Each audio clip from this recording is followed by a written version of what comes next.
Thank you so much, Mary, for that introduction, and thank you so much to the Life After Life Club for inviting me back to present. It is such an honor. Last May I was here and I presented about the afterlife. A little bit similar to paranormal. There are some differences. So this investigation, geez, I'm in investigation mode, people. This presentation is about paranormal investigation and research. There's a lot of information to cover, and again, there'll be a Q&A at the end. I'm going to start out just a little bit about myself. It's my least favorite thing to do because I don't like talking about myself, but we'll go and do that. Like she said, I am the founder and director of the San Diego Paranormal Research Society, SanDiegoParanormalResearch.com. We do investigations and case studies. We'll talk a little bit about the difference between those two at private residences, businesses, and historical locations in San Diego and Southern California. We also do tours as well, Rancho Buena Vista Adobe, as was mentioned. We also offer classes for those that are interested in learning the ropes of the paranormal investigation and research process, as well as various presentations. I have about 15 different types of presentation topics relating to the afterlife and paranormal that I offer. You can learn more about those at SanDiegoParanormalResearch.com or my website, NicoleDStrickland.com. Just some book slides or book pictures. We'll go through those really quickly. I just published The Afterlife Chronicles, Exploring the Connection Between Life, Death, and Beyond last April, and it's been very well received. A very great book to write. Lots of different stories in there about people encountering the spirits and energies of departed loved ones, so it was a joy to write that. New book coming out. It's actually an anthology that I am co-authored with Marie D. Jones. She's another author and researcher in San Diego, and Denise Agnew, who lives in Arizona. And it's Women on the Fringe, Groundbreaking Women in the Paranormal. And it features the stories and experiences from women in various branches of the paranormal. So that's actually coming out this month on March 23rd. And then, of course, I'm also a writer for Paranormal Underground magazine. That's one of the leading magazines on various aspects related to the supernatural and paranormal. Its website is paranormalunderground.net. And then, of course, I'm a podcaster. I had my, I had my show, The Afterlife Chronicles, which ran for a couple of years. It's now going to be interweaved into a new show that I'm coming out with, which is called The Life Inspiration Project as well. And then, let's see. So enough about me. I don't like talking about myself too much. So, but Mary, thank you so much for that introduction. I didn't really even need to do that. But anyways, before I get started, I want to share a little bit about my journey and how I got started in this field. Now, as a child, I had experiences with the paranormal. I've always been intuitive and very inclined with my own innate psychic gifts. We all have those, by the way. And so I had experiences as a child. And so I always had this unique curiosity with specifically ghosts and spirits and haunted locations and the paranormal. And that stayed with me as I grew up. And I would read books, I would read anything I could, even middle school, high school, and college on the paranormal. I had a very profound, life-changing experience my senior year at the University of Arizona with my grandmother, Helen Lopinto, and this is what catapulted me out into the active research field in the paranormal. And you'll hear various paranormal investigators talk about that one experience or maybe a few experiences that really motivated them to learn the ropes of paranormal investigation. So really quickly, that of course that is me in 1980. I was born in 1979, and that's my grandmother Helen. I'm going to paraphrase this. The night before she passed, she called me in the afternoon and she wanted to know if I was okay. And I thought, well, this is odd, this is random. So I talked with her on the phone for about 15 minutes, got off the phone with her. Let's proceed to the following day in the afternoon. My mom, Norma Strickland, her youngest daughter, by the way, of course, called me in the afternoon, and I could tell by the tone on her voice that something wasn't right. And she proceeded to say, "Sweetheart, I love you so much, but Grandma passed away this morning." So, of course, I was in Tucson, Arizona, got the next flight out to San Diego and spent some time with the family for a few days. When I went back to Tucson, I started having experiences in my apartment that I did not encounter prior to her passing. The first series of events were or involved my front door and bedroom doorknobs seemingly rattling of their own volition as if someone was trying to open the doors, specifically at night. Now, a caveat to this is my grandmother used to go around her house at night and make sure the doors were locked. Again, I didn't think much of it. I was in an upstairs apartment, right? I just thought, okay, it's my neighbors, it's vibration, whatever. A couple of days later, I was sitting on my bed doing schoolwork, and I didn't see anything, but I felt what felt like a hand slightly touched my face, and it felt very comforting at the time. And that's when I started to connect the dots of, oh my gosh, could Helen be trying to communicate with me from beyond? Again, didn't really put much stock into it. And then a couple of days later, give or take, again, it was at night, I was writing a paper, when all of a sudden, out of my left peripheral vision, I saw something. I looked over to where my closet was in my bedroom, and there stood the spirit, full-bodied apparition of my grandmother. She looked about 10 years younger, adorned in one of her favorite blue and white house dresses. She looked beautiful, she looked healthy. She didn't say anything, she had a slight smile on her face, and it appeared as though a spotlight was shining against her back, so it created this light halo around her. And the experience lasted at least 2 to 3 seconds, which is fairly long to have an apparitional type of sighting. And then I saw her fade before my eyes. I then called my mother and shared this with her, and I said, is anyone else in the family having any experiences? No one came forward. I think I was the only one to my knowledge. So we let Helen know that she's okay and she's free to move on wherever that is. She always had a tendency to worry and make sure the family was okay, so I think she was in a way maybe trying to do her final round. So we let her know that she's free to move on. And after that, the experiences did cease, but she does tend to come around, especially during like anniversaries and holidays. That one experience just, like I said, catapulted me into active investigation of the paranormal. And I did think, because I was very close with my grandmother, I thought, am I projecting this? Is this a bereavement hallucination on my part? I've thought about that over the years, but I really do think that it was definitely a spirit visitation from her. So that's basically what really got me into the field. And so since that time, for about 20 years, I've been investigating the paranormal, working with different teams and different groups, and founded my own team in 2009. So let's talk a little bit briefly about the traits of a paranormal researcher, right? This is common sense. This applies to other fields as well. Professionalism, respect, and passion. If you're in this field because you want to be on TV and that's it, and you have no other desire, well, good luck to you. You have to have an interest, you have to have passion, you have to have respect.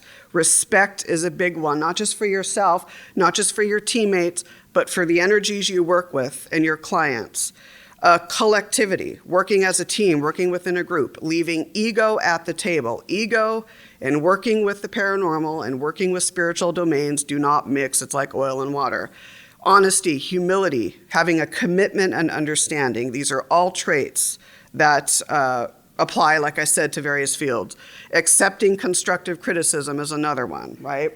All kinds of different viewpoints are going to fly around. So you may agree, you may not agree, but be open to other people's suggestions and criticism. And have that healthy dose of skepticism. There's a confusion between skepticism and cynicism. Cynicism is someone who could have 100 different types of full-blown experiences like me, seeing my grandmother, and still try to deny it. Skepticism is needed. You want to be a little skeptic, be open-minded, right? So that's a little bit of a difference there. And then keep in mind there are different types of groups and teams. Some teams are strictly more intuitive and more involved with psychic channeling, more metaphysical, maybe use more esoteric techniques. And then other teams will rely on the black and white science-based approaches, using different types of equipment, which we'll talk about later. So there are different types of teams. I mentioned skepticism and cynicism, intuition and metaphysics versus science. Now, like I said, some are purely more science-based, others are more metaphysical, and some teams like myself, my team, and then for me personally, I like to blend both areas because I believe it gives it a more holistic approach. And, you know, the field, the paranormal, is not black and white. It's a very gray area, so science may not always be able to explain. So you have to rely on tapping into your own senses and your own intuition. So it's important, I believe, to blend the two. And then I get asked this question a lot. What is the best piece of equipment to use? Well, number one, there is no such thing as a ghost detector, right? We use different types of environmental monitoring gadgets, which I'll discuss, but there is no such thing as a ghost detector. The best piece of equipment is yourself. Your senses, relying on your own intuition, relying on your senses, that's what's going to propel you forward, and that's what you need to use. And some people disagree on the last point. I believe there are no experts in the field. I believe there are specialists and people that are experienced. But I ask myself, how can anyone be an expert in something that isn't proven, right? So just some notes on that. Breaking into the field of paranormal research. If you're interested, here are some things I want you to ponder. Ask yourself why. What are your motivations for getting into the field? Know your objectives and reasons for joining the field, right? Write those down. Know why you want to get into the field. Interview, shadow paranormal research teams. Every team's different, and there are certain methodologies that are pretty much straightforward, but some teams are going to operate a little bit differently than others. Attend paranormal themed events and conferences and presentations. You can learn a lot that way. Organizations such as the Edgar Cayce Institute, the Rhine Institute, Parapsychological Organization. Look up those, join those, read up on those. Meetup. There's a ton of meetup groups, and you can learn a lot that way by discussing different aspects with various people. Paranormal tours. I'm talking about not the real like theatrical tours like ghosts and gravestones, but actual like what we did. Actual teams taking people around locations and running it like a paranormal investigation and talking about the history and methodology. So attend those tours. You can really learn a lot, and you'll get an idea of using some of the equipment. And then, of course, various books out there, radio shows, various different paranormal talk shows, podcasts and documentaries. So there are a lot of resources out there. Not all of them are going to be credible, but you have to use your sound judgment for that. So quickly on the branches of paranormal research, I'm not going to specifically go real deep into these. I mean, I could have probably 20 different presentations stemming from this one presentation. So a lot of information.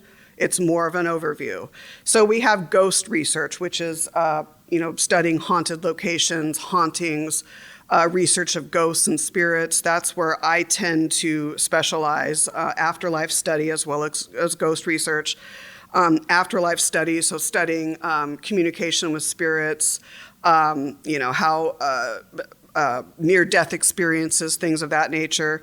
Ufology, of course, is the study of alien, extraterrestrials, ultra-terrestrials, unidentified aerial phenomena, which has kind of replaced UFOs. So, and then cryptozoology, which is the study of species that are thought to exist on Earth, but aren't scientifically necessarily proven. So like Bigfoot, the Yeti, the Chupacabra, entities of that nature.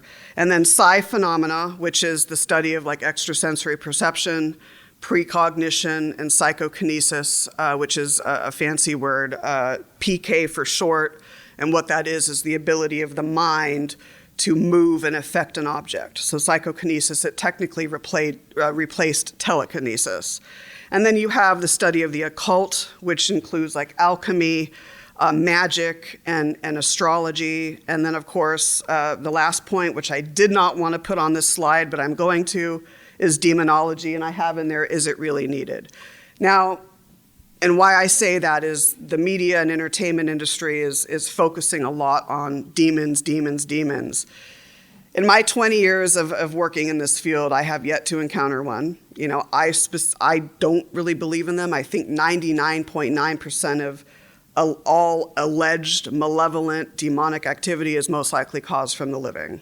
That's a whole nother discussion, but yet there's all, you know, demonologists sprouting everywhere, so it creates this ripple effect.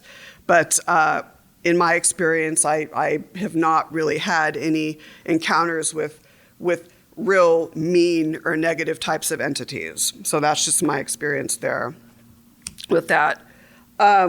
So a little bit here about, spiritualism.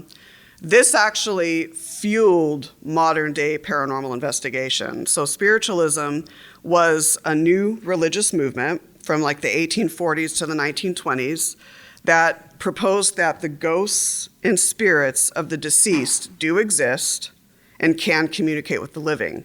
So they believed three things. One, that spiritualists felt that the afterlife is a place where spirits can grow and evolve, that contacting them is possible, and that they are more advanced than humans, and that spirits can relay helpful information and knowledge about morals, ethics, and God. And spiritualism does still exist today. So it commenced in the 1840s in the western central areas of upstate New York, and it replaced earlier types of movements such as Millerism and Mormonism. It emerged during the Second Great Awakening. So many people who resided in these areas believed in direct contact with spirits, angels, God, etc. And so it really commenced with two sisters, Kate and Maggie Fox. I have a whole presentation on spiritualism, so I'm not going to talk too much about it. But the movement really caused or created the idea for the scientific exploration of the paranormal. So it created the idea that we need a framework whereby to study the paranormal. And so that is where the Society for Psychical Research was formed. It was formed in London in 1882.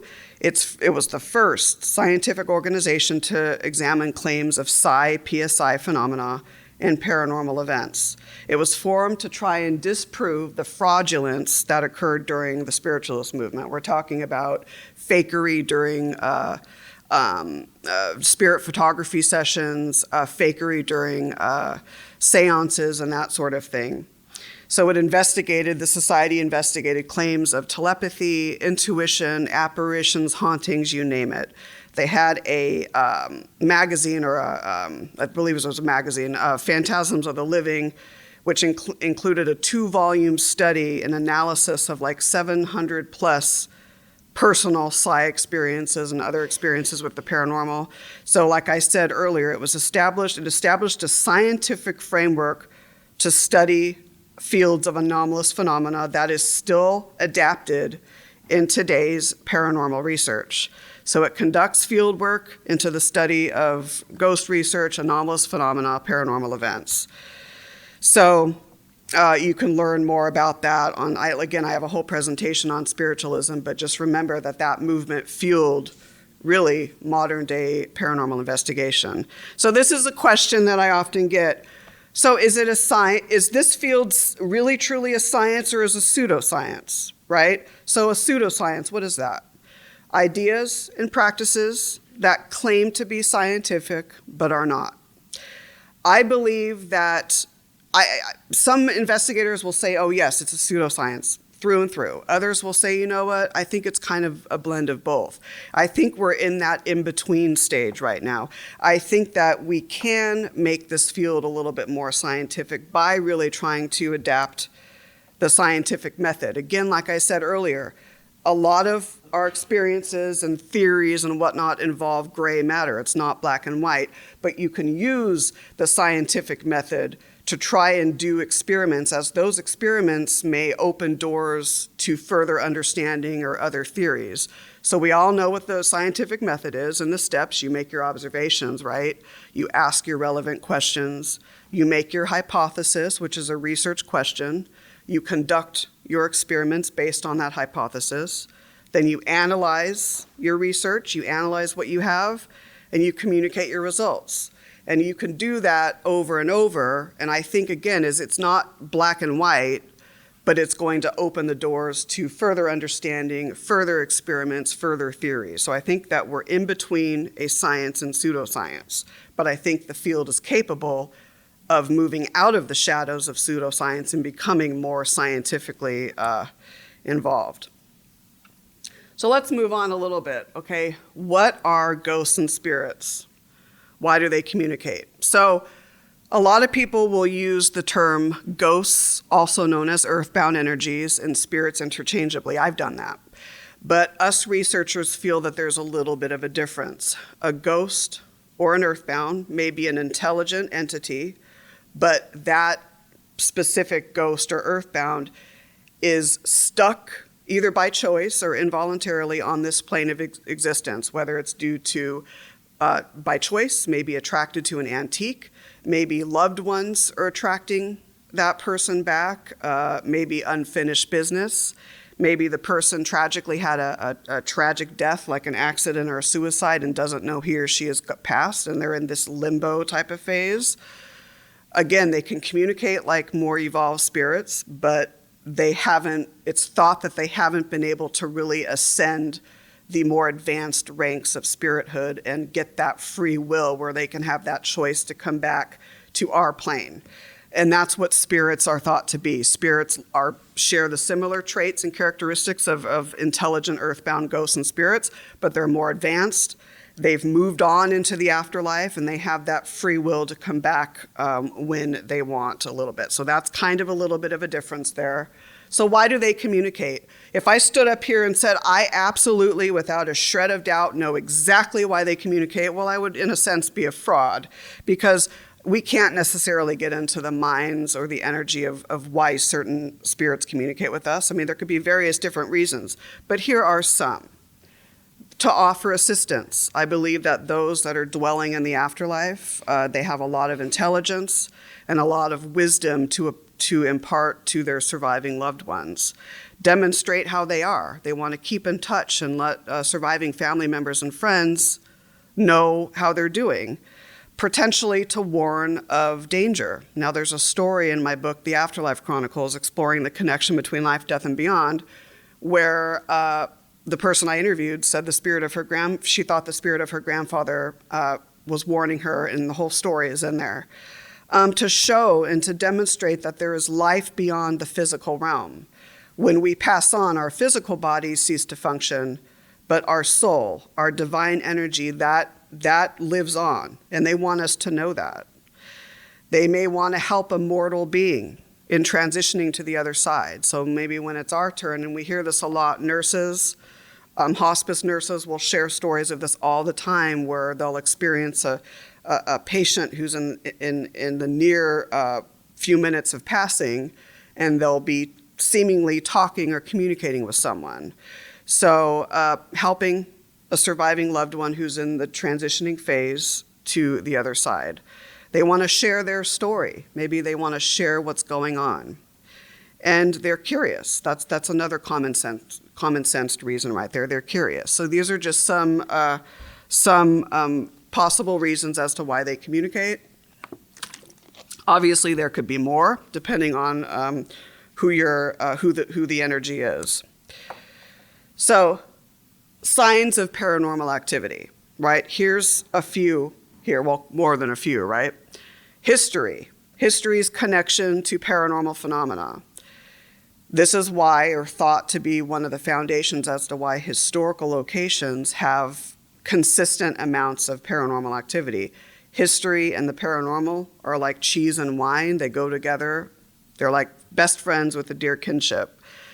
You might have unexplained noises and sounds in your house or your apartment that you cannot explain. That's not settling. It falls outside the lines of plumbing or anything like that. You could have electrical and plumbing disturbances. You want to obviously rule out that it's not caused by something natural, but you could have that. Unexplained shadows. People may see peripherally shadows moving about. infrasound or the apportation, for example.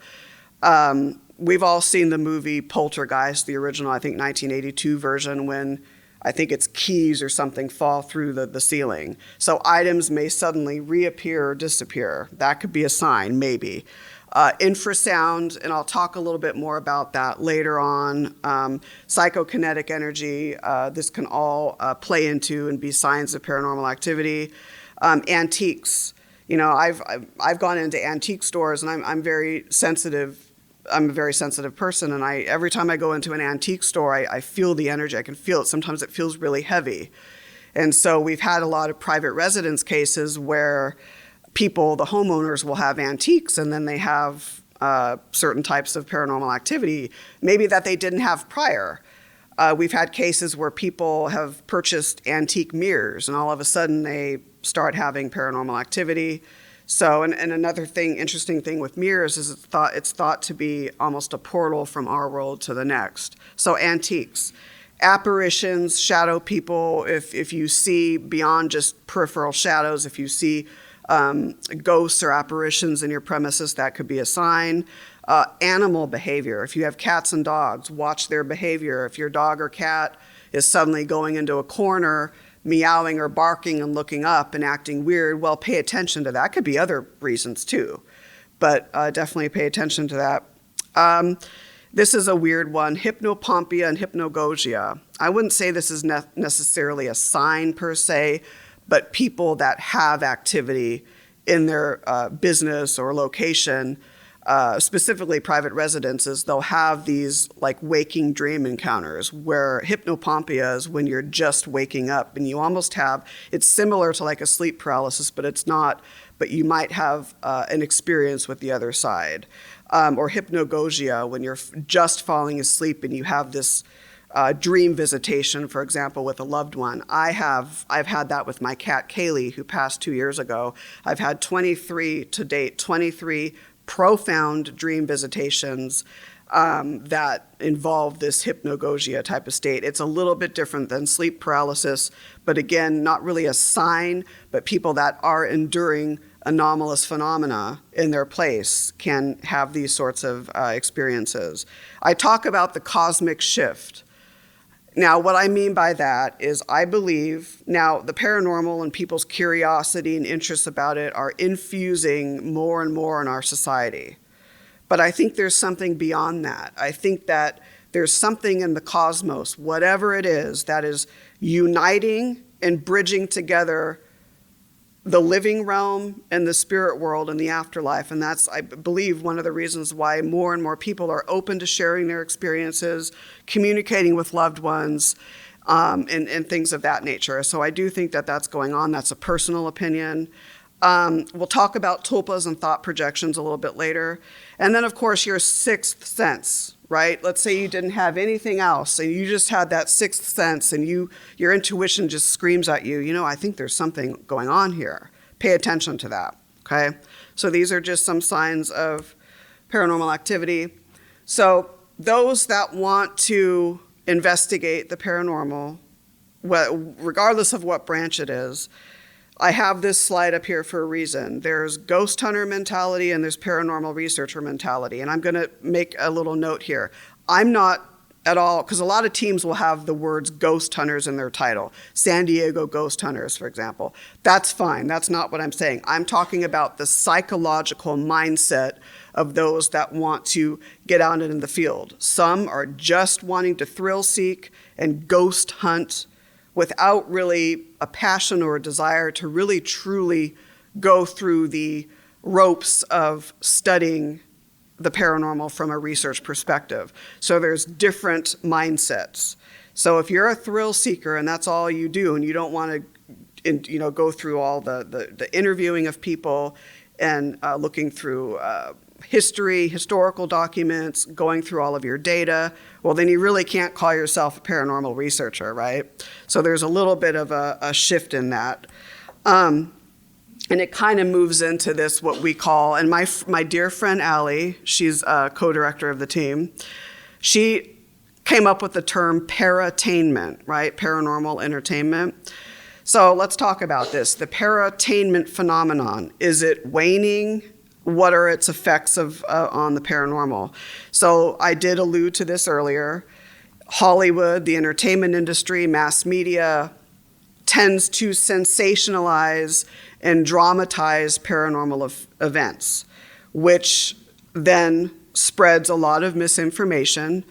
It gives people false impressions of what may be going on, and then it causes us paranormal researchers to have to educate more and more and more. So if you want to really learn about paranormal investigation and paranormal research, don't turn to Hollywood, don't turn to the dramatic and sensational, right? They're there for ratings. I know a lot of people on the TV shows. They're wonderful people, and there's pros and cons. You can learn about some of the methodologies and some of the equipment, but you have to remember at the end of the day that they're there for ratings, all right? It's entertainment, and it's not at all similar to what real-life investigation is. So just some thoughts here. I think that there is starting to be a shift in our outlook regarding the effects of paratainment and mainstream media on paranormal research. I think more and more people are realizing, wow, this isn't really the way to really truly study the unknown. I think that there's a realization that sensationalism does little to truly advance paranormal research from a science perspective. It doesn't really truly offer spirit resolution or really learning about the afterlife and spirit domains, and it certainly doesn't respect the deceased or even other energies out there, non-human energies. I did previously mention the cosmic shift. More and more people are genuinely wanting to be interested in the paranormal and communicating with those on the other side. And then beyond the investigation, you can go in and do an investigation. A paranormal investigation is usually like a one night, maybe 6 hours, maybe 8 hours. It could be a one-night location. You can't tell if a place is haunted by being in there just for 6 hours. That's just like the tip of the iceberg, really. A case study is what is truly needed. A case study is where you go into a location, you have tenure at that location, and you spend months, even years at that location. There you can really get a lot of information. So, but beyond the investigation or case study, offering spirit counseling and resolution and or allowing the spirit world to help us, that mutual sort of communication process there. So speaking of investigation, this is how our process, the San Diego Paranormal Research Society investigation process.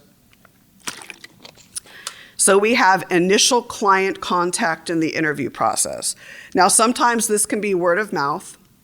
Now, it's different for a private residence. For a private residence or a business, typically the client will contact us online. They'll fill out our questionnaire form, or it'll be a word of mouth. We'll call and we'll do an initial phone interview just to get an idea of what's going on, at which time later on, when we go to the property, we'll do a more full-on client interview at that point, more questions, interviewing other eyewitnesses separately to avoid power of suggestion, and almost, correlating what they said on the phone interview versus what they've said in person. That's more for like business, private residence cases. Now, historical cases, a lot of the time, it's the team that wants to investigate a historical location. So they may contact the curator or the manager saying, hey, we want to do an investigation at the Whaley House, and that's what that is. So a little bit different. You do more interviewing of clients and interviewing when it concerns private residence and business cases. So that interview process is huge. That's big time there. Preliminary investigation and supplementary research. What I mean by that, the preliminary stages, the interviews, going to the site, doing further interviews, going on a walkthrough of the site, taking baseline photographs of every room, different locations, notating the hot spots where people have had claims, notating like even potential dangerous areas. I mean, I had an investigator once that went to a site at night They didn't do a walkthrough during the day and she fell and broke her ankle. So doing that walkthrough and also looking for potential hazards and things of that nature. Doing baseline electromagnetic readings, we'll talk more about that, baseline temperature readings. That gives you a preliminary idea of the surroundings. You can start your supplementary research, such as history of the property, prior owners, were there any deaths on the property, even geological aspects of the property, limestone and quartz, for example, are thought to be almost magnets for spiritual energy. And one of the theories, too, for example, the Stanley Hotel in Estes Park, Colorado, limestone and quartz, I believe, under the property, and that's thought to be the reason, or theoretically the reason, as to why the hotel has a lot of residual types of paranormal activity. What do I mean by residual? Residual is non-intelligent. Residual is like a record player moving or going over and over. It's like a psychic imprint on the property. So think of, like, for example, Gettysburg Battlefield, and assuming there are no reenactments that day, you're just on the field, and all of a sudden you hear a phantom cannon shooting off, or you might see a brief cluster of soldiers charging the field. That's residual. So it's not intelligent, it's not interacting with us, it's just residual to the property. So supplementary research, even genealogical research, historical property research, things of that nature. Then you go into you're doing your investigation. Sometimes you're allotted only a 1 night or maybe a 2 night investigation. That really doesn't tell you much, but you have to work with what you have. Or you can do a case study. Like for myself, the Queen Mary, for example, has been a case study for me for 20 years. The Rancho Buena Vista Adobe has been a case study for us for almost 10 years, where we have had many times on the property and we get to know more about the research, more about the paranormal activity, and you can connect more pieces of the puzzle. Then after that comes the tedious but fun and exciting, I will say, data review process and analysis. Yes. Photos, got to go through those photos, right? Comparing what you took on the investigation or case study to what you took to your baseline photographs, right?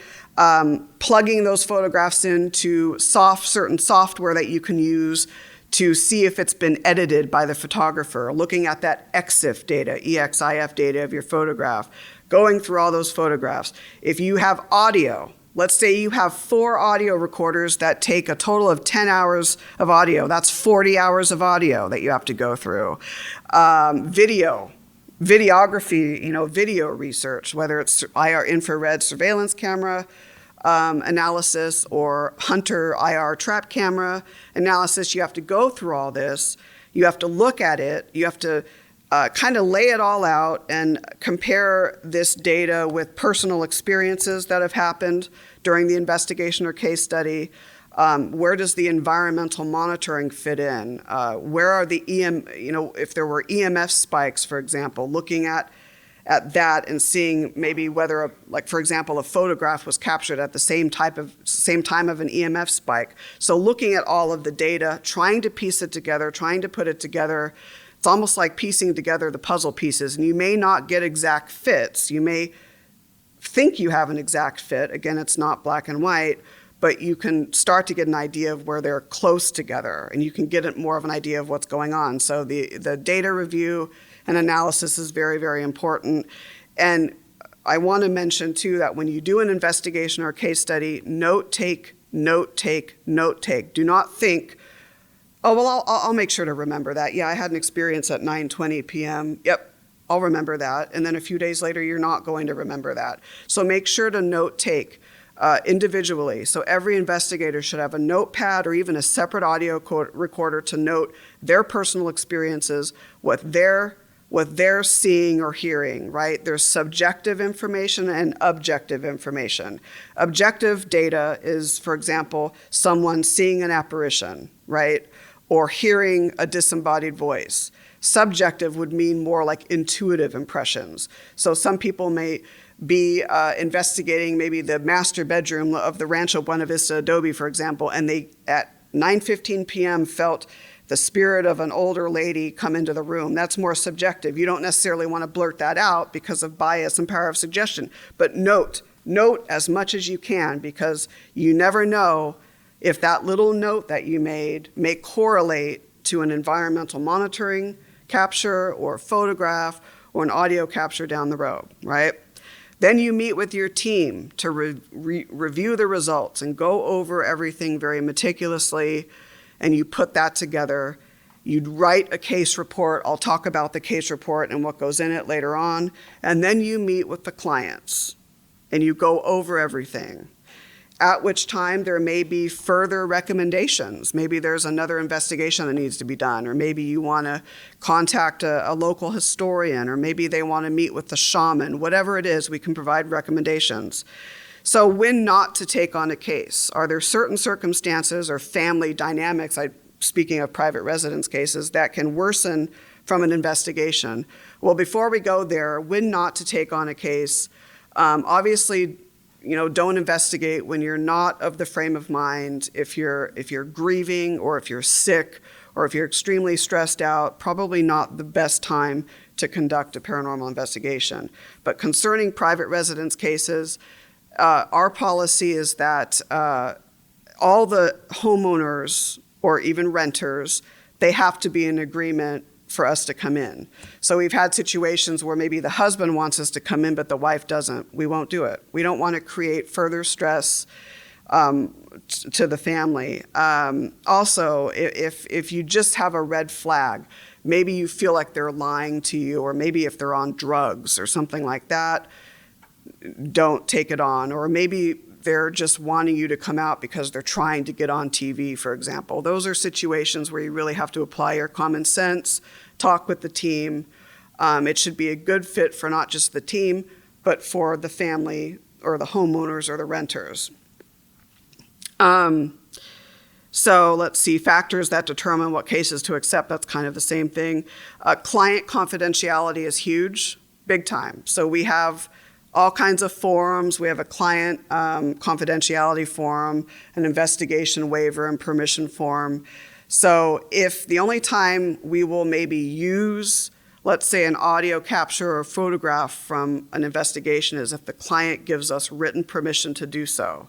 They may say, yes, please use my name, or no, please do not use my name. If we have written permission to do that, we will. So client confidentiality, that's between you, the team, and you, the clients. It doesn't go anywhere else unless they're okay with that. And then the golden rule, this is common sense, the golden rule, do to others what you would want done unto you. That's where the respect and reverence come in. You don't want to go follow some of these TV shows, going in there acting like idiots, provoking, being provocative, being rude. I don't care if the spirit or ghost or earthbound was a murderer in life. That person is gone, that person is deceased. Show that person or that energy respect. And I'm telling you right now, and I'm not an expert, right? I've had a lot of experience, but I'm not an expert, and I will say that the more respect and humility that you project and give out, the better your results will be. So keep that in mind. Let's talk a little bit about examining the influences and potential causes of paranormal phenomena. There's all kinds. We have suggestibility, we have bias, we have belief patterns. So are the clients themselves, are the investigators triggering the phenomena? Maybe they're projecting their own beliefs onto the location, and they're causing what could be called, what I call manufactured paranormal phenomena, which isn't authentically paranormal, it's caused by the living. That could be something. We have electromagnetism, environmental influences. So the EMF, electromagnetic field, electromagnetic frequency, temperature, infrasound, radiation, weather patterns, geomagnetic storms. So electromagnetism, the physical interaction between EMF fields, electrical fields, and magnetic forces. Radiation, so is energy that travels at the speed of light. It has a magnetic and electrical field. We have temperature. So it's thought that, let's go back to EMF. It's thought that places that exhibit or have high levels of EMF can trigger paranormal phenomena. Or vice versa, if you have a lot of paranormal phenomena, it can influence the EMF. Temperature, it's thought that energies can draw heat from the environment, thus producing cold spots, even hot spots, but those are more rare. Radiation, Geiger counters, for example, measure radiation, and sometimes it'll go haywire, for example. Even like compasses. A compass is such an underrated tool on a paranormal investigation. You may have a compass, and all of a sudden, if it's just going haywire, well, there could be another reason for it, but it's just something to note down. Weather patterns, we have static electrical energy, ions, for example. This is why it's thought that during thunderstorms with the lightning, it can trigger and almost be a capacitor, if you will, for increasing paranormal activity. Geomagnetic types of storms, that can all play into it. With geomagnetic storms, it can disrupt, obviously, the Earth's magnetosphere. It can disrupt our navigation devices. Even planetary retrogrades can cause. I know I'm very susceptible to Mercury retrograde.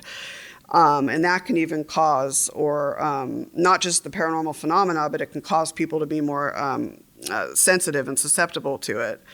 Lunar phases, it's thought, okay, Halloween is a great example. Halloween, why during Halloween, besides the constant focus of ghosts and all this, which has nothing to do with paranormal, but why else during Halloween do people report heightened phenomena? Well, the theory is, okay, with the full moon, but also it's thought that the veil between our world and the next is very thin at that time, which can make people a little bit more sensitive. History, we already talked about that, that's huge. Psychokinesis, right, the ability of the mind to influence an object, that plays into it. We'll talk about tulpas and thought projections in a little bit. Media, pop culture, we kind of addressed that. Some people play into and like to examine the theories and applications of quantum physics, matter, energy at the basic level. And this has to do with like bilocation, subatomic particles being in two places at one time, parallel universes, things of that nature. So quantum physics, quantum mechanics, that's a whole presentation in and of itself, and its influences and effects on paranormal research. But that too can be applied to a discussion about influences and potential causes of paranormal phenomena. And so I alluded to earlier, well, I said manufactured paranormal phenomena and authentic paranormal phenomena. So because society is so interested in ghosts and spirits and Bigfoot and all this stuff, it's causing people to want to investigate a lot of these well-known haunted locations. So now we're getting slew of people going into these locations time and time again, and what it's doing is it's kind of creating manufactured paranormal phenomena. So people are going in with bias, preconceived notions, power of suggestion. They're going based on what they've heard from other people, and that may not necessarily be true. So I would like to know, way back before all of these teams went into these locations, what was existing there prior to the influx of people going in day after day versus how it is now. So again, trying to connect the pieces of the puzzle, and what's going to help you try to really discover more of what's authentic versus what the human or what the living has caused is doing what I just suggested or what I just talked about. Client interviews, detailed client interviews, detailed property research, history of the land, environmental monitoring, right? Again, reviewing your results from your investigation or case study, all your objective information and subjective information, going over your intuition and psychic experiences and correlating that to different parts of the investigation, and really critically thinking about, okay, what during this investigation, what results could be caused by the living and aren't necessarily paranormal. So it's a lot of critical thinking, if that makes sense. And then we have something too called apophenia and pareidolia, and this is big. So apophenia is when our brain sees patterns or connections in random things. So for example, when you look at the clouds, you might see like maybe a cat or a heart or something like that. Pareidolia is seeing faces or familiar shapes in things that don't really have them. So you might look at like a rock formation and see maybe like someone's face or something like that. The picture to the right, I believe, is some sort of crater in the moon, but as you can see, it looks like a human face, maybe with some hair, shoulder-length hair. So this is, we always want to try to avoid applying apophenia or pareidolia in our investigations, and this happens a lot with pictures. A lot, even with audio matrixing. If you listen to an audio piece over and over and over and over and over, you're going to start to hear other things.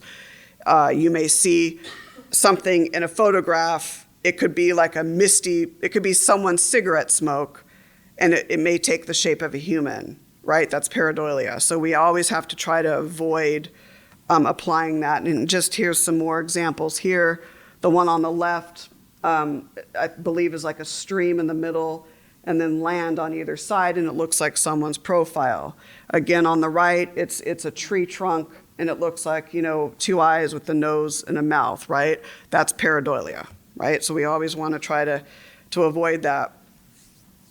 Going with, and then infrasound, for example, this is another one that can cause people to think that they're experiencing paranormal phenomena when in fact it may not be. So infrasound is low-level sound that is said to cause the experiencer to be susceptible to paranormal activity. It's usually below 20 hertz, 19 hertz.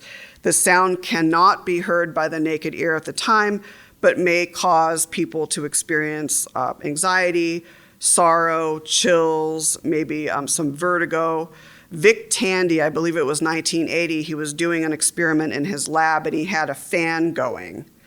And when the fan was on, he noticed that people were noticing things, hearing things, seeing things, but when the fan was turned off, people didn't report anything. So it's interesting. The Topa is another one similar to pareidolia that we have to be aware of. This is a whole presentation in itself I do, just on tulpas, by the way.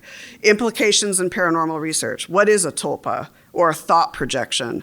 It's a Tibetan word meaning manifestation or emanation. An example is Shangri-La, as depicted in James Hilton's novel Lost Horizon.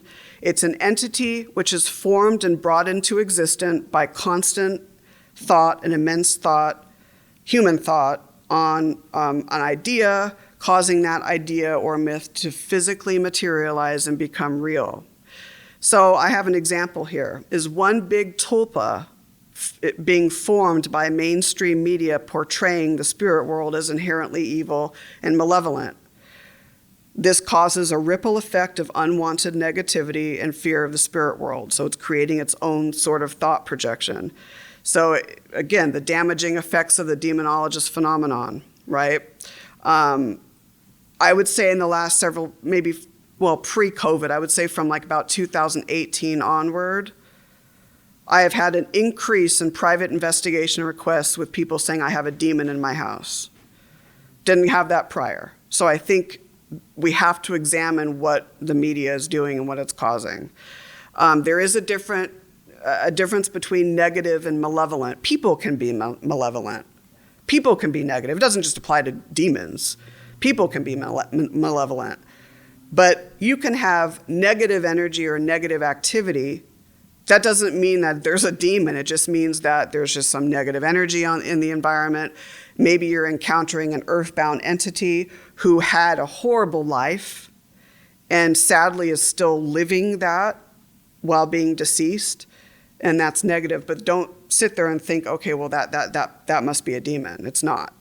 So you have to really think about, okay, negative versus malevolent, there is a difference. So really knowing the authentic signs of malevolent, demonic type of activity, knowing what those are, being critically thinking about those, and not jumping to conclusions that, because someone woke up with a scratch on their arm, that automatically means that there's a demon.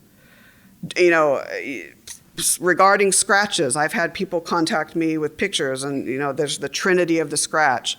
And they said, oh my gosh, I was asleep and I woke up with this scratch. Well, maybe they scratched themselves. A lot of times it's in an area where they can't reach. Maybe their partner did it, maybe if they had an animal. But let's say a spirit or an entity did touch them. Well, it's thought that if it's a scratch, that means that automatically then means that the entity was trying to harm me. Well, maybe not. I really don't believe that ghosts and spirits desire to harm us. We're applying that. We're projecting that onto them.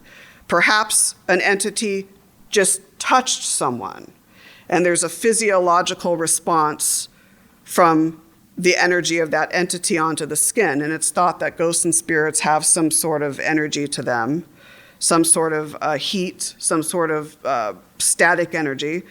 Well, I mean, if you touch something that could electrocute you, you may get a red mark. So applying critical thinking to it, right?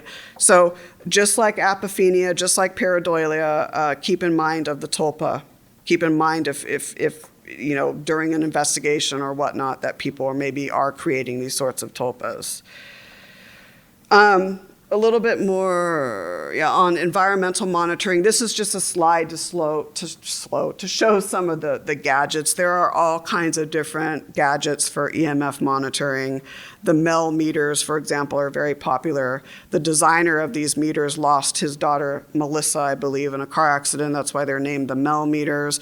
And a lot of them will record and capture simultaneous temperature and EMF at the same time. Sometimes they have shadow detection built into it, things of that nature. So all kinds of different monitoring, EMF types of monitoring out there, and even other types of gadgets as well. We have vibration detectors. That sometimes it's thought, if you have a vibration detector and it's measuring vibration when there shouldn't be vibration, well, that could indicate some sort of activity. Geiger counters detect radiation. It's always good to maybe have one of those. Static meters measuring the static in the air. Ion generators. So usually there's a charge in the air with positive particles that may help ghosts to manifest. So again, thunderstorms, pulling energy from electric currents. The REM pod, which is on the bottom right, that's a popular tool. It stands for radiating electromagneticity. It has a 360-degree antenna that detects different types of energy disturbances and fluctuations, and the ambient temperature deviation detection, or the ATDD, alerts for air temperature differences as well. That's very common. But here's the thing with equipment, whether it's environmental monitoring or cameras or audio recorders, I find a lot of time, I think less is more. That's just me. I think less is more. And I find a lot of times teams will have like all these gadgets laying around, and then they're all sitting there looking at the gadgets all day or all night long. And that's fine to an extent, but when you do that, you're losing the surroundings. You're not monitoring the surroundings. You're losing sight of what your senses are telling you. And I don't care. If you get a random EMF spike or a temperature spike, what does that tell you by itself? It doesn't really tell you anything. You have to try to put it together and piece it together and see if there's a connection with maybe a personal experience or an audio capture, for example. So it goes back to connecting the pieces of the puzzle. So just some different devices there. So now let's a little bit on communicating with the spirit world. We have traditional methods. We have esoteric and metaphysical. That's toward the end. I'll go through those a little bit quicker because divining rods and pendulums are more commonly used, but we'll discuss that quickly toward the end. And then I have on here too, when you're trying to conduct or before you conduct any sort of communication with spirits, remember to do some individual form of meditation and grounding. Have your team do it as a team and provide that statement of intention. Letting the energies know why you're there. What is your purpose? Letting them know that you're not here to harm or disrespect or hurt them. That's going to go a long way in your investigation and communication session. It's always important, too, before you start anything, to do what we call vigils. And you can do this before, during, and even after the investigation. It allows you to get acquainted with your environment. It allows you to become one with your senses, your natural night vision to adjust. It takes about 20 minutes for our night vision to adjust. It gives your intuition and your innate channeling abilities to manifest and allow you to better communicate. You can note take during this time, note take those subjective experiences to avoid that power of suggestion. And then, of course, I have on here, you're going to see me repeat this time and time again, uphold that respect, humility, and reverence at all times. And then, of course, the 6 intuitive modalities, let's discuss that because that's important. And I will say we all have these. Some people are more adept and more practiced with their own intuition than others. I often use this example. It's like playing a game of soccer or basketball. The more you practice, the more you play it, the better your skills will get. So we all have the ability to have intuition. We're all intuitive. We all have the ability to be psychic. We all have the ability to channel. I know myself, it runs down the maternal line. My grandmother was, and my mom too. She likes to not admit it as much, but my mom has very strong intuition. It's passed down to me. I've had it my entire childhood. But being involved in the field, I've noticed the skills just inherently get better. So we have clairvoyance, which is the ability to see with our psychic eye. We have clairaudience, which is like our psychic ear, which allows us to hear. We may not hear audibly, but we're hearing intuitively.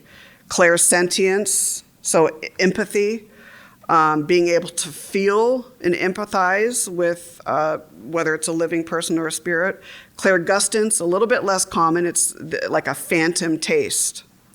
Clairalience is like you may not physically with your nose smell something, but your intuition, it's like a psychic nose, so to speak.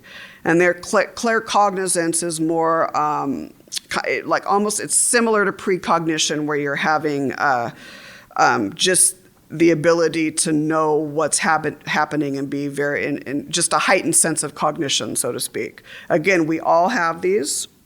Some are more practiced at it than others. So audio communication, audio methodology is extremely important.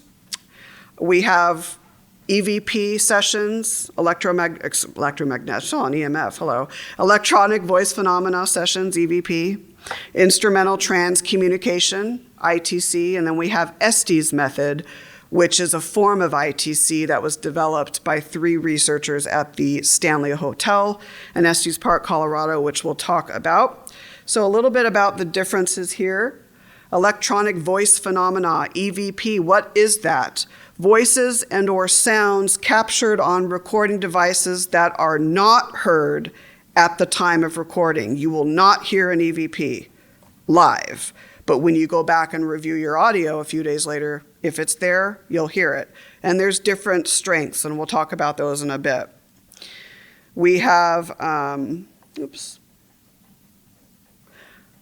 audible voice phenomena, which is also known as a disembodied voice. And that's similar to EVP. The only difference is that it's a voice or a sound that is heard by the naked ear at the type of recording.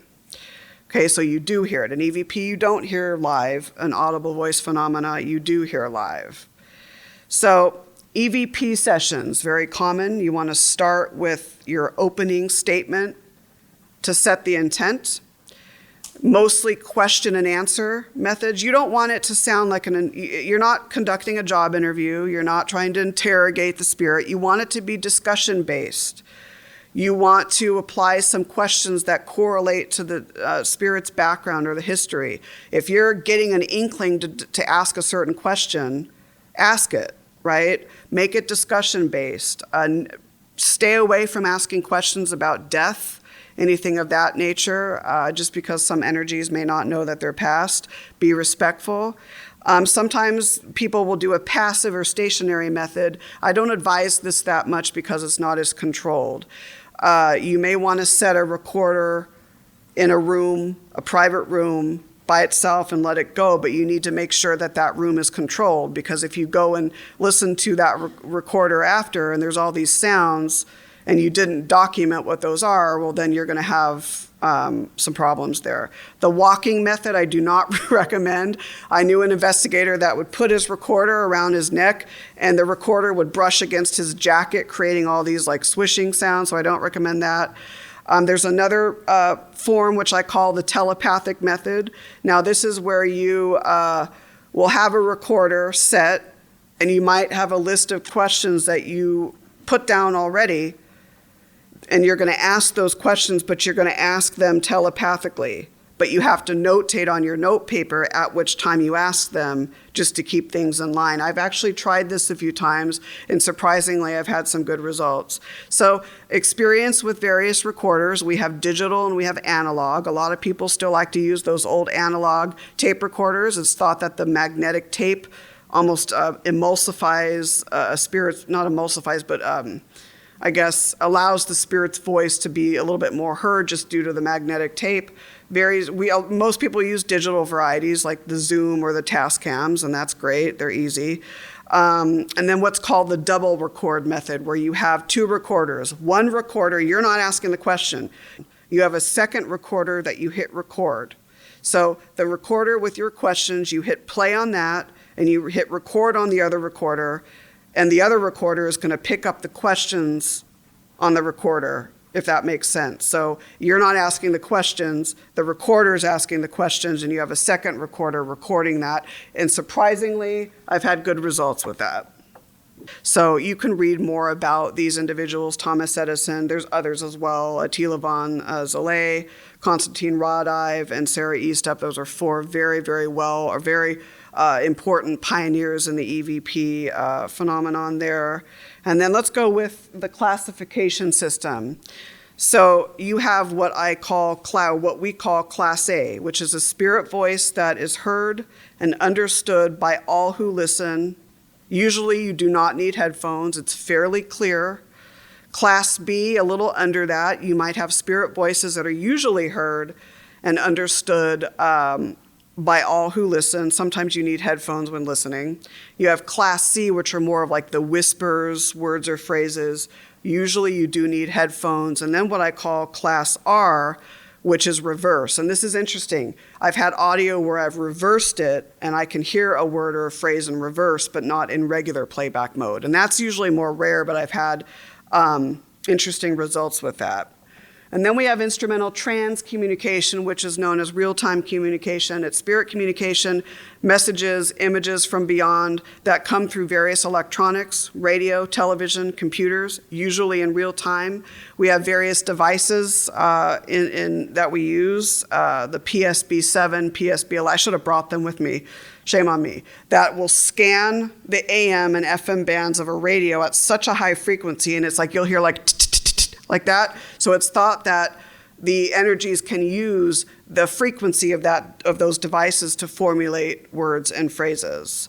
And then we also have other types of ITC devices as well. The Ovilus, for example, not my favorite, but it has pre-programmed words in there, and it's thought that, okay, if certain words are said through the device that correlate with the property, that maybe that could mean something. Again, it's not my favorite because a random word doesn't really tell me much, but if you're getting like a person's name or something interesting that has to do with the history of the property, that's something to notate down. Again, instrumental transcommunication was coined by Ernst Senkowski in the 1970s. There's also, he experimented with something known as the Drost effect, which is a TV and video camera feedback loop known as, I think it's Mizunabimi is how you say it. It produces a smaller version of an image within itself in a recursive manner. The Spiricom was an earlier device invented by William O'Neill. It held two-way communication with the afterlife. He actually said that he intuitively received the instructions to build the gadget from his deceased friend, scientist George Mueller. And then, of course, the Frank's box, or the ghost box, created in 2002 by Frank Sumption. I knew him, great guy. Allowed real-time communication between the living and the afterlife. So it combines a white noise generator and what I was just saying, and an AM and FM receiver, specialized to sweep back and forth, forward or backwards, which selects that nanosecond sounds of extracts of sounds. So again, ITC is very controversial. It's something where you have to apply critical thinking. If you're getting words and phrases that are easy to understand and seem to be direct answers to your questions, or words or phrases that correlate to the discussion you're having or the history, for example, those are, it's time to notate those. But it can be very subjective. So this is an interesting image here of Dr. Ernst Sinkowski in the late 1970s. So this was him in life. And this was said to be him in spirit using this methodology. And he states this. He says, "I should like to add a few remarks. In the 80s, it was not so clear as it seems to be now. Apparently, the electronic devices are of secondary importance. The main component of ITC is psychic, without a possibility to separate the mind or spirit of the terrestrial operator from that entity in the beyond. The best way out seems to consider ITC as a psychic activity from both sides." And that leads right into the Estes method real quick, which was devised. This is actually a picture of the Stanley Hotel here. It's a sensory deprivation method similar to the Gans field experiments that were another type of sensory deprivation experiment in the 70s. The Estes method was coined by Carl Pfeiffer, Connor Randall, and Michelle Tate at the Stanley Hotel. And basically what it is, you need at least two people, sound isolating headphones, usually those that will block external noise up to 25 decibels. Anything less won't work as well. You need a white noise generator, such as an ITC device that scans the AM and FM bands, like the PSB7 or PSB11 device, and you need a blindfold. So here's the process, and I've done this a few times. I don't think it's without bias.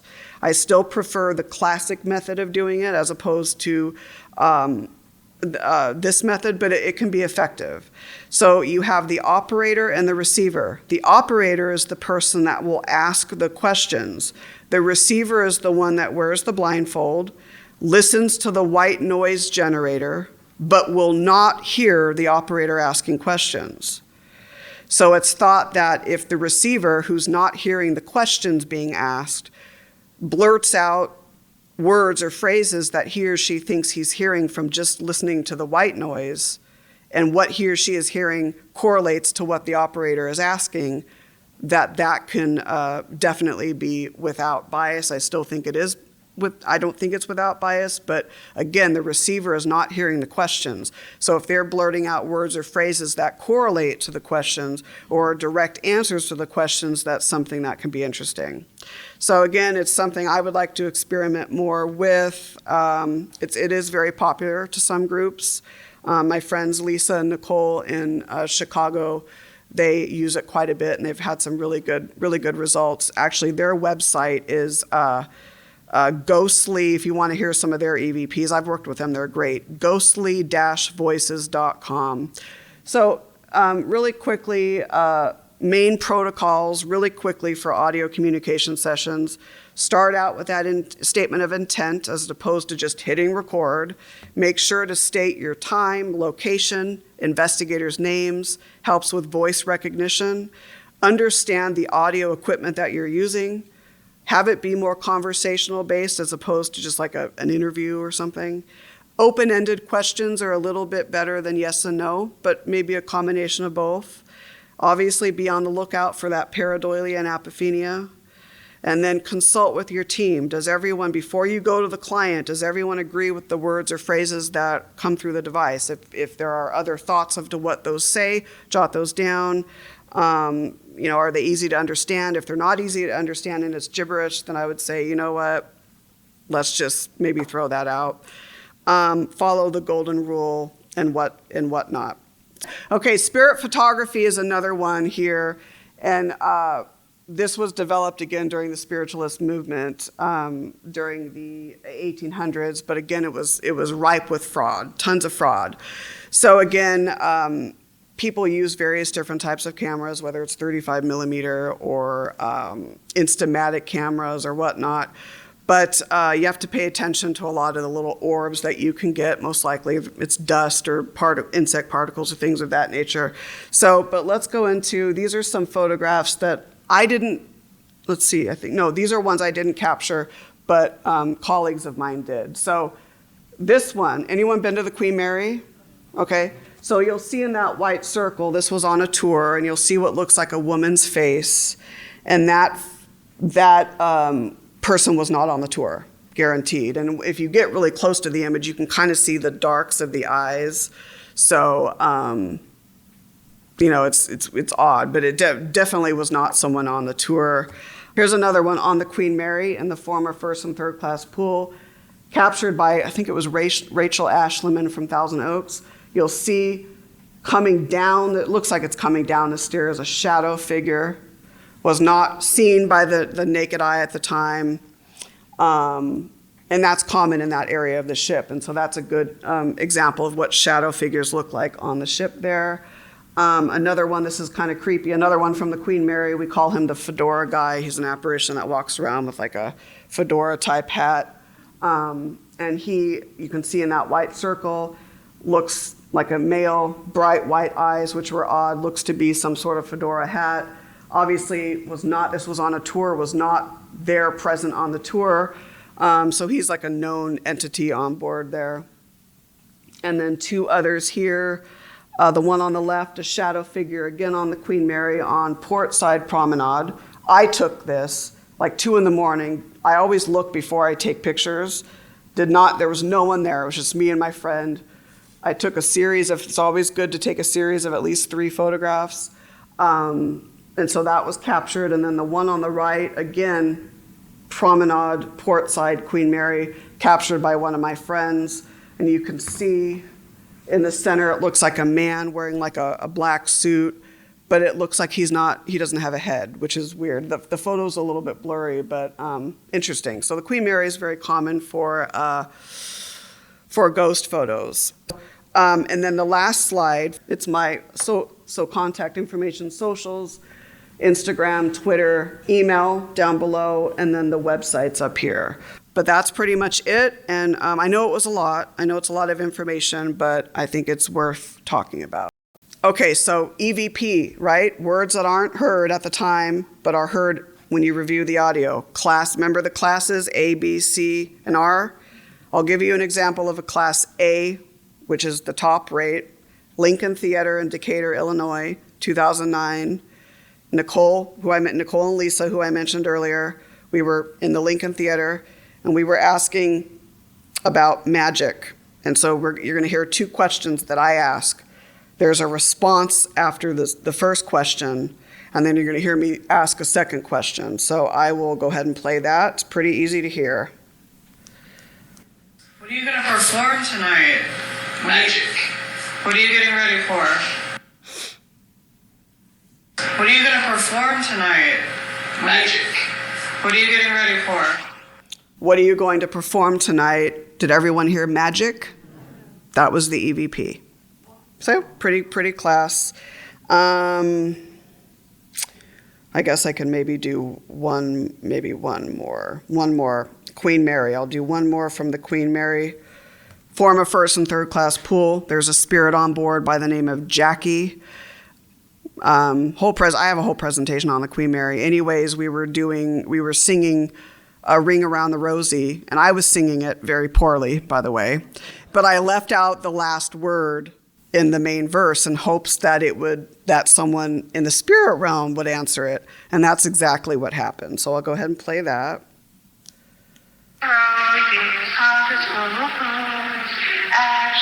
Ashes, we all fall. Ashes, we all fall. So you hear down. That was the EVP not heard at the time. I have a ton of these, but obviously we're out of time, but those are 2 favorites. I have a question Sure. about reversed speech. A good friend of mine used to do a lot of research on that and got amazing results. Interesting. And he used to record for fun politicians that were, to see what they were really saying in wow. reverse.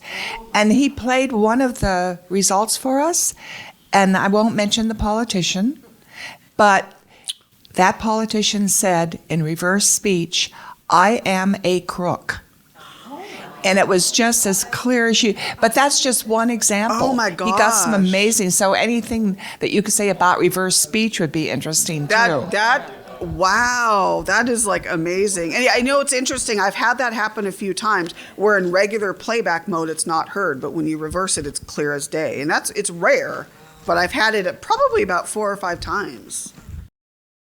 Just a comment. My kids, when I talked to them about coming today, they had seen an apparition on the Queen Mary when they were there, and I, poo-pooed. So I guess I'd better go home and we better talk about it. Oh my! I would be interested to know where it was and who they saw. That's really cool.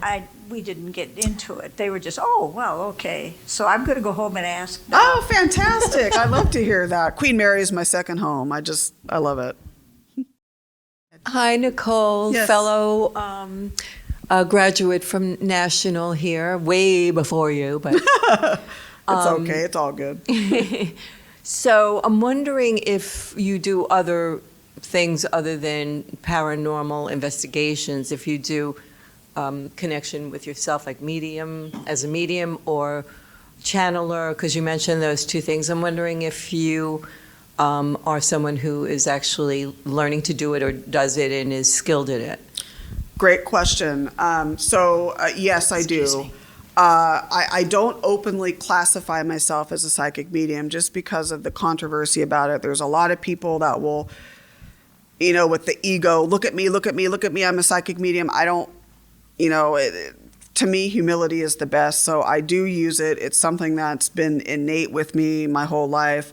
I don't really advertise this that much, but I do remote viewing as well, which, a medium or someone that's a channeler can actually not be at a location, but remote view and get information about that location. I've actually assisted law enforcement a few times on missing persons cases with pretty accurate results, very profound stories. But yeah, I do use it just in my everyday life and even on paranormal investigations. I'm not really interested in doing readings on people. It's an art for me. Psychic mediumship and channeling is pure art from the divine soul, and I'm really. It should be something that is very respected, and there's a lot of responsibility with it. So I tend not to gravitate to the Hollywood side things of that, but if that makes sense. But yeah, I do use it. So we went to midnight mass 2 years ago, and I was taking a picture of my granddaughter. And when I looked at it in the background was an identical picture of her father. Oh, Of wow. my wife's father. Wow. And a little while later, an Indian man who came to us and said that he comes down from the mountains or wherever he lives once a year and gives out. And he gave my granddaughter $150 or $200 in cash. And I sent that picture to her family. Just last week or so, we were celebrating our 50th anniversary. And I was joking around, taking a selfie of myself at the table. When I looked at it, her father was in the background, sitting at the table. Yeah. Again, wow. Yeah. Amazing. So, That's photography's, if you look at it, sometimes they pop up. absolutely. And for it to happen twice like that, that's pretty the profound. same, So two different same types image, of and it looks like the same man. right. Thanks for sharing. That's incredible. Truly incredible. What you can do for spiritual protection? So the question is, what can we do for a spirit for protection, or what do you mean for spiritual protection? So the best thing I can say is when you're going to investigate or work with energy, make sure that you're grounded, make sure that you're centered, make sure that you're well fed, you have common sense, a good adequate sleep, make sure that you go in with a healthy frame of mind. So either do some form of individual meditation or grounding sorts of exercises. One that helps me is I pretend I either sitting or standing. I'll imagine pure white light kind of like opening up in my head chakra, moving all the way down, flushing out all the unwanted energy, flushing it, going through the arms, all the way down through the torso and the legs, out through the feet.